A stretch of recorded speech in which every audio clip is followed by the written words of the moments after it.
Another EU summit is going on in Brussels today and tomorrow, where leaders will try to solve the Eurozone crisis. Now, they haven't been successful in doing so over the course of the last 18 summits. So what, you may ask, is different this time?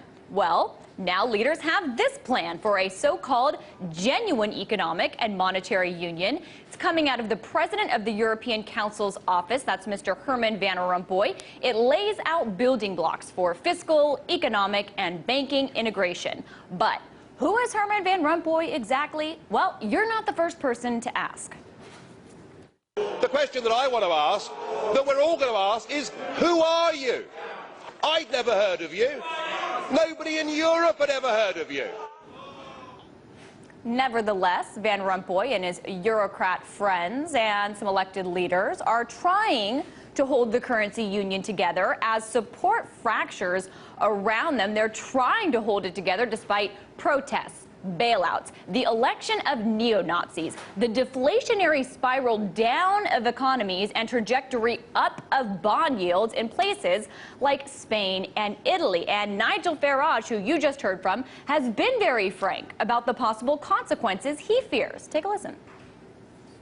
This project could even cause the rebirth of National Socialism in Europe. We are headed...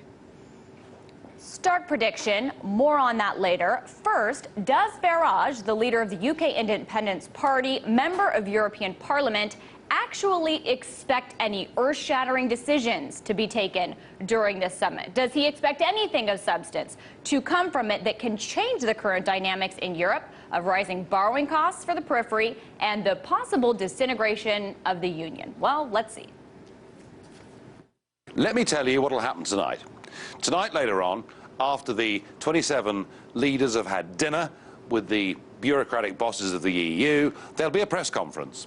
At that press conference, Mr. Barroso and Mr. Van Rompuy, the two unelected bosses of the European Union, will put on the table a paper that suggests that we move towards a common European treasury, a paper that suggests that the European Union becomes a debt union, and either Mr. Barroso or Mr. Van Rompuy, or both, in echo of each other, will say that it's an historic document, that it's been a wonderful meeting, that Europe has made a huge stride forward, and that the Eurozone crisis is near the end. That is what will happen. And you know what? Behind that, there'll be leaders of countries from Northern Europe who'll say, we don't subscribe to this, and there'll be leaders from Southern Europe who say, we can't accept the austerity package, and I believe there is absolutely nothing that will come out tonight from this summit that will move us forward by one single inch. So more of the same that we've seen from any number of these summits where nothing has come of them. My question about that, is this a situation where, I don't know, perhaps the media circus and the financial market anxiety surrounding these Eurozone ministers and politicians is making it more difficult for them to deepen integration?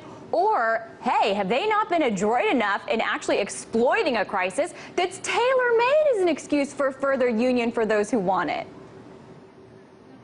Well, there is no doubt that since the birth of the European project over 50 years ago, they've always sought to use any crisis as an opportunity to deepen integration.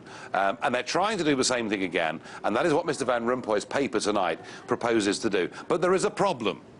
And the big problem is that the electorates of Europe have woken up to what the project's about. The Germans, the Finnish, the Dutch, they do not want this to become a debt union. They don't want to sign blank cheques in perpetuity to southern European states whose economies are not as competitive as theirs. And that is why you're seeing this resistance from Angela Merkel. I mean, she believes in this European project. She said 2 weeks ago, we should give allegiance to the European flag. Well, in my case, over my dead body. But that shows you that she believes in the European project, but for her, it has to be a German-style European project, or she will get thrown out by her voters next year.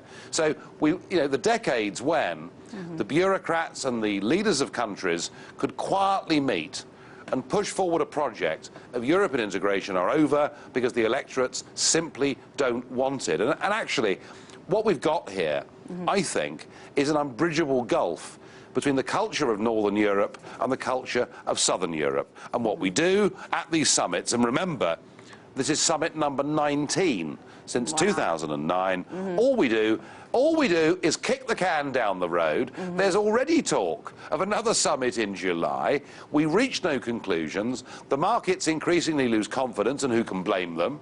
And now we see Spanish 10-year debt, Italian 10-year debt hovering around this sort of critical 7% level. That's right. And the whole thing is headed for a gigantic bust. Well, as you're on those yields, if there is one signal, one objective and clearly visible symptom of the problem with the Eurozone, it's in those rising spreads you're talking about between the surplus countries and the periphery. And the fact that countries as large as Italy, with public debt loads exceeding $2 trillion, are on the precipice of being priced out of the credit markets, and Spain with the 7% yield mark, again, that are considered unsustainable. Do you think the rising borrowing costs for Italy and Spain are of adequate concern to policymakers? Well, remember, there are 17 countries that have mistakenly joined this Eurozone. So far, 5 of them have been bailed out. Nearly a third of them have needed bailing out. But the Spanish bailout was perhaps only a fraction of what is genuinely needed. If the Italian bailout comes, there is not enough money in Europe to bail out Italy, which has the 3rd highest level of debt in the world, exceeding 2 trillion, as you quite rightly put in your question. And I think that the markets are telling us that there is a total loss of confidence. The policymakers, the people really in charge of this, appear to be blinded to the whole thing. I mean, Mr. Barroso at G20 in Washington just last week appeared to be living on a different planet. You know, you can only go on kicking the can down the road for so long. I believe there is a very real and genuine risk that over the course of this summer, the markets will overwhelm the whole of the European system. Wow, a prediction there. Let's talk about, though, the plan of those people on another planet that you're talking about, the plan you've referred to for the Eurozone, released by the European Council President's Office ahead of the summit from your friend, Mr. Herman Van Rompuy. Now, there were 4 building blocks laid out.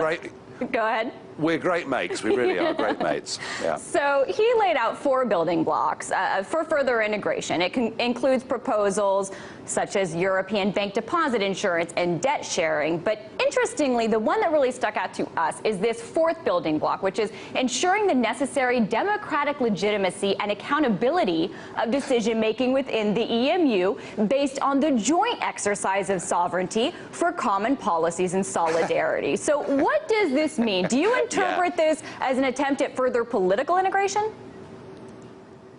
It's just communist speak, isn't it? You know, it's the old inversion of the language to mean the very opposite to what the truth is. You know, when Van Rompuy talks about political, democratic support for political union, it's laughable. He doesn't mean it. They treat democracy here with absolute contempt. The European Union as it is not undemocratic. It's actually fundamentally anti-democratic. And what they're trying to do tonight, what Van Rompuy and Barroso are trying to do tonight, is they're trying to get 27 member states to give up the ability through general elections and through having new presidents and new prime ministers from deciding their own budgetary rules. These are very, very bad, dangerous people. They're the worst people we've seen in Europe since 1945, and the fact they put in this document, under, as you quite rightly say, point 4, the sop to everybody, pretending that it needs democratic legitimacy, frankly, it is farcical.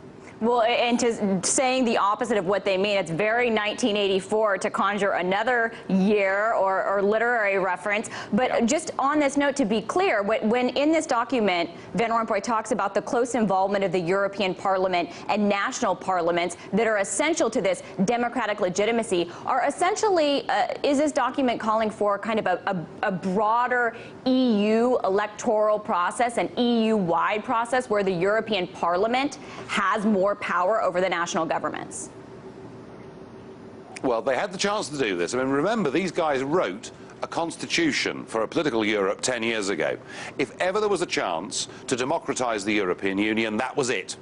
And if they'd done it, and if they'd put it to the peoples of Europe in a free and fair referendum, I think people generally would have voted for it, believing that somehow now Europe had become progressive and forward-looking. They chose not to do so. And I repeat, the fourth part of this document that Mr. Van Rompuy is producing today isn't genuine, it isn't real. He is saying the very opposite of what he really intends and believes. There is not a single proposal to democratise this European Union, not a single proposal to include national parliaments anymore. They frankly are trying to hide behind this argument of democracy. They don't mean it. Just to play devil's advocate, not to belabor the point, I don't know, do you think that all of this talk from Van Rompuy about democratic legitimacy could be because he has a chip on his shoulder or a complex that he is trying to get free from all the things you've said to him over the years, Mr. Farage, about how he wasn't elected and nobody knew who he was? I don't know. Could be. Well, I must say I did laugh very loudly at the Washington G20 meeting when Barroso was up there, being interviewed by journalists like you, and he said, "We won't take lessons in democracy from you people," spoke the unelected leader of the European Commission. And you're right. You're right. I have been teasing them. I have been taking the mickey out of them for years. And actually, right across Europe, people agree with, they do agree with my point. An undemocratic Europe is frankly awful. It's a return to some of the things we saw in Europe pre-1945.